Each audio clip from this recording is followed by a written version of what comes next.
Assalamualaikum warahmatullahi wabarakatuh. Yang saya hormati Bapak Hardifizon MAG, yang saya hormati Bapak Ahmad Syauqi Alfanzari MAG, beserta teman-teman semuanya yang insyaallah dirahmati oleh Allah Subhanahu wa taala.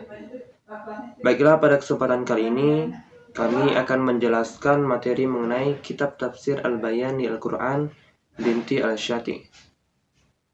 Penjelasan yang pertama yaitu biografi dari binti Al-Syati. Nama binti Al-Syati merupakan nama pena yang dipakai ketika beliau menulis. Nama itu diambil karena memang beliau lahir di Dumyat dan dibesarkan di tepi sungai Nil. Jadi, nama binti Al-Syati itu berarti anak perempuan di pinggir sungai. Nama asli beliau adalah Aisyah Abdurrahman. Beliau dilahirkan di sebelah barat Delta Nil, tanggal 6 November tahun 1913. Beliau merupakan karunia atau buah pasangan dari Muhammad Ali Abdurrahman dan Farida Abdussalam Muntashir. Ayahnya Abdurrahman adalah tokoh sufi dan guru teologi di Dumyat. Pendidikan binti Al-Syati dimulai ketika beliau berumur 5 tahun, yaitu dengan belajar membaca dan menulis Arab pada Syekh Mursi dan Subrabahkum, tempat asal ayahnya. Di Subrabahkum, tempat asal ayahnya. Selanjutnya, ia masuk sekolah dasar untuk belajar gramatika bahasa Arab dan dasar-dasar kepercayaan Islam. Setelah menjalani pendidikan lanjutan pada tahun 1939, ia berhasil meraih gelar jenjang lisens atau LC jurusan sastra dan bahasa Arab di Universitas Fuad I, Kairo. 2 tahun kemudian, binti Al-Syati menyelesaikan jenjang magister. Dan pada tahun 1950, beliau berhasil meraih gelar doktor pada bidang lembaga yang sama pula. Dengan disertasi berjudul Al-Ghufran li Abu Al-A'la Al-Ma'ari. Binti Al-Syati dikenal luas karena studinya tentang sastra Arab dan tafsir Al-Quran pada tahun 1970-an. Dia adalah seorang profesor sastra dan bahasa Arab di Universitas Ain Syams, Mesir. Dia juga kadang-kadang menjadi profesor tamu pada Universitas Umum Durman Sudan, Universitas Qarawiyyin, dan Maroko. Mengenai sejarah penulisan dari kitab tafsir Al-Bayan di Al-Quran binti Al-Syati ini, sebelum itu, bahasa Arab digunakan dalam Al-Quran mempunyai keindahan tersendiri. Sahabat Nabi yaitu Umar bin Khattab dikenal menganut Islam hanya karena struktur bahasa surat At-Toha yang dibacakan saudara perempuannya. Sampai Al-Quran sendiri menentang orang di sekelilingnya untuk menciptakan karya sejenis Al-Quran. Ketika berumur kira-kira 9 tahun, binti Al-Syati pernah bermimpi yang akhirnya mimpi itu mempengaruhi dirinya. Malam itu, ketika aku beranjak ke tempat tidur, aku melihat diriku sendiri duduk di tempat belajar di kamar tidurku. Tiba-tiba, sesosok malaikat turun dari surga dekat jendelaku. Ia memberiku selimut hijau, lalu terbang kembali menuju surga. Ketika aku membuka selimut itu, aku menemukan salinan mushaf Al-Quran yang tidak pernah sebelumnya aku menyaksikan sesuatu yang secemerlang itu.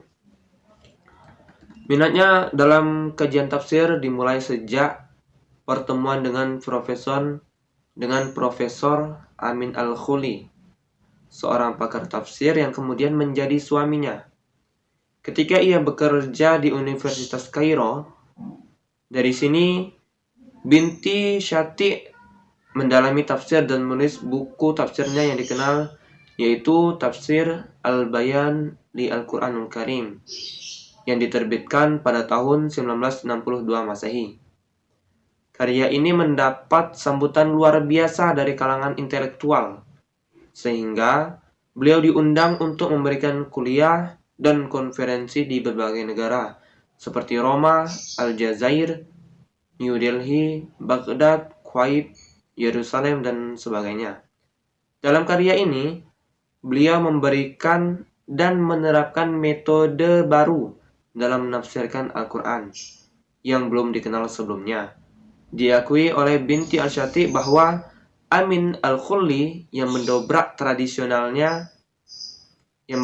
metode tradisionalnya dan menanganinya sebagai teks kebahasaan dan sastra dengan metode yang digalinya. Usaha Amin Al-Khulli dilanjutkan oleh murid-muridnya, antara lain ada Bintu Syati sendiri. Meskipun demikian, tafsir Al-Quran bernuansa sastra hingga zaman ini masih terbatas pada materi tafsir dan belum melangkah ke bidang kajian bayan dan masih sangat jauh dari dinamika. Adapun poin C yaitu aliran kalam atau fikihnya. Dalam menulis tafsir ini, Binti Al-Syati banyak melansir pendapat para ulama pendahulunya, baik yang tertuang dalam kitab tafsir maupun kamus bahasa. Di antaranya adalah kitab tafsir Ibnu Jarir At-Tabari, tafsir Al-Kasyaf karya Al-Zamakhsyari, Mafatih Al-Ghaib karya Ar-Razi. Tafsir ini terdiri dari 2 juz, masing-masing juz berisi 7 surat pendek. Alasan pemilihan surah-surah pendek tersebut adalah untuk memfokuskan pada kesatuan tema wihdah maudhu'iyah, yaitu tema tentang prinsip agama yang terdapat pada 14 surah Makkiyah yang turun pada awal kenabian Muhammad SAW sebelum ia hijrah ke Madinah pada tahun 622 Masehi. Adapun yang selanjutnya yaitu D, metode penafsiran kitab Al-Tafsir Al-Bayani. Ada beberapa poin tentang metode yang diterapkan dalam tafsirnya. Yang pertama, A. Prinsip metodologis dalam tafsir bayani ini adalah metode tematik atau al-tanawul al-mawdu'i, yakni memperlakukan apa yang ingin dipahami dari Al-Quran secara objektif. Yang B, untuk memenuhi konteks pewahyuan, maka ayat-ayat harus disusun sesuai kronologi pewahyuan, tartib al-nuzul. Tentu dalam hal ini harus memperhatikan riwayat-riwayat tentang asbabun nuzul. Selanjutnya yaitu C, untuk memenuhi dilalah al-faz atau makna kata, maka diperlukan pemahaman yang mendalam tentang bahasa Arab dengan mencari arti linguistis asli al-makna al-awal. Yang D, untuk memahami rahasia ungkapan Al-Quran, asrar al-tabbir, maka digunakan kajian langsung terhadap Al-Quran baik secara implisit maupun eksplisit. Untuk yang selanjutnya yaitu E, surah tafsir kitab Al-Tafsir Al-Bayani. Dari kajian yang dilakukan para pakar dan bacaan mendalam penulis, ditemukan bahwa kitab Al-Tafsir Al-Bayani lil Al-Quran Al-Karim bercorak sastrawi, karena Bint Al-Syati mendasarkan kajiannya pada bahasa dan sastra. Menurutnya, di samping sebagai mukjizat yang abadi, Al-Quran juga sebagai kitab bahasa Arab terbesar.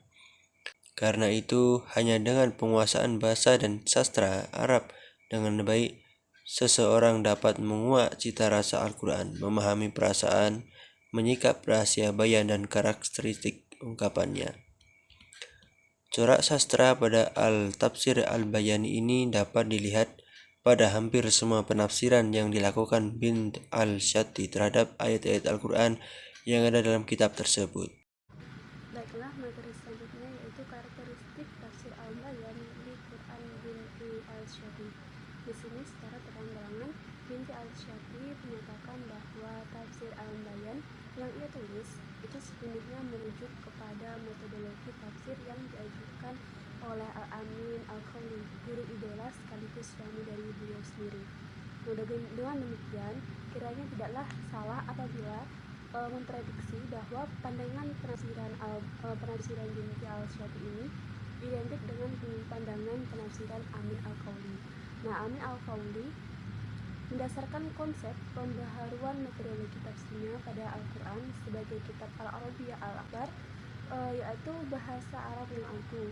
Artinya, Al-Quran dijadikan sebagai kitab yang berisikan teks bahasa Arab dalam kadar sastra tingkat tinggi.